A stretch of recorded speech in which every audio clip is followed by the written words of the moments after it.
Brushing, flossing, and using your water pick every day, even twice a day, is going to ensure that your teeth and your gums stay really healthy during orthodontic treatment, because that's super important that things are staying healthy and clean. This routine will take some time, especially in the beginning when you're not used to everything, you're not used to having all of this metal in your mouth, but eventually you will get much faster at doing it and it'll become second nature. I'm going to go over everything that is in this bag so that you know how to use it properly.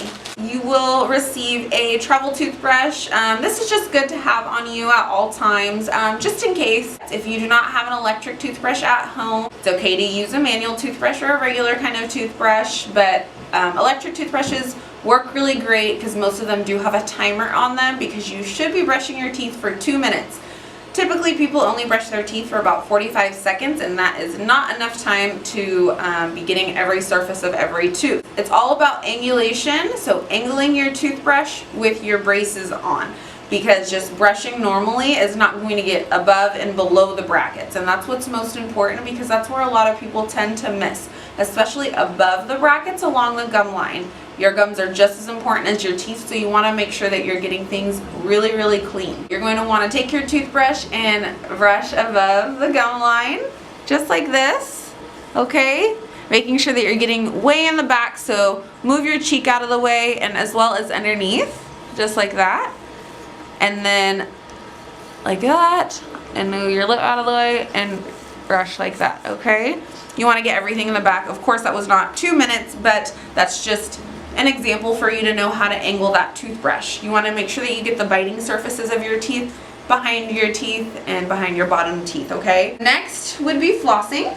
There are 2 different kinds of floss that you can use. There is our super floss, which is a really great tool. I think it gets the best kind of cleaning because you can really get along your gums and get all of the food or debris that may be in there out. So there is a nice pointy end, okay? This one I like to use on my front teeth that are a little more visible and they're much easier to reach.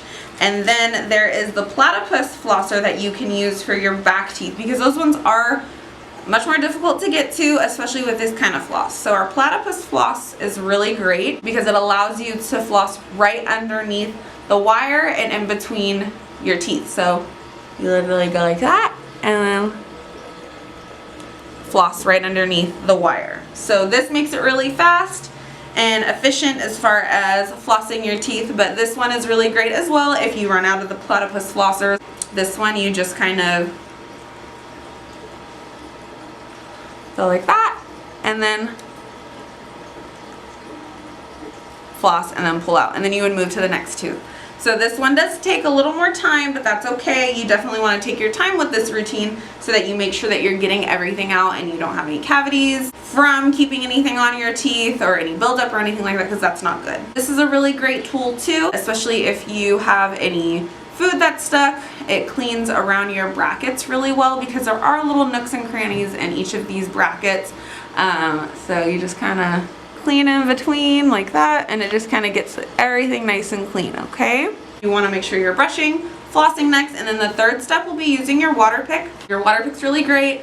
It's a super great tool. It does not replace brushing or flossing though, so you want to make sure that you're using this in addition to brushing and flossing. There are 3 settings. I use the high setting because I use this twice a day, but in the beginning the high setting might be a little too much for you, so start off with the low setting and then work your way up. There's a little water reservoir and you just fill up this area right here with the water and then you use it. I like to angle this along my gum line again to blast all of the food or whatever that may be in my teeth out, because I promise you can be the best at brushing, you can be the best at flossing, but you will still have stuff that's stuck in there. That's where your water pick comes in handy, because it will get everything out. So you just kind of go along your gum line, get way back there, blast everything off, move to your bottom teeth, and blast everything off, okay? So there are going to be some other items in your hygiene bag, like peroxyl rinse. This is really great if you have any sores in your mouth, any cuts, because that will happen. This just will help heal it up a little bit faster, but using warm salt water rinses work just as well. If you have a sore or a cut from a brace or wire, anything like that. Your lips and your mouth are getting used to having all of this new stuff. This is called brace relief. This is really helpful to help numb up an area that may be really bothering you.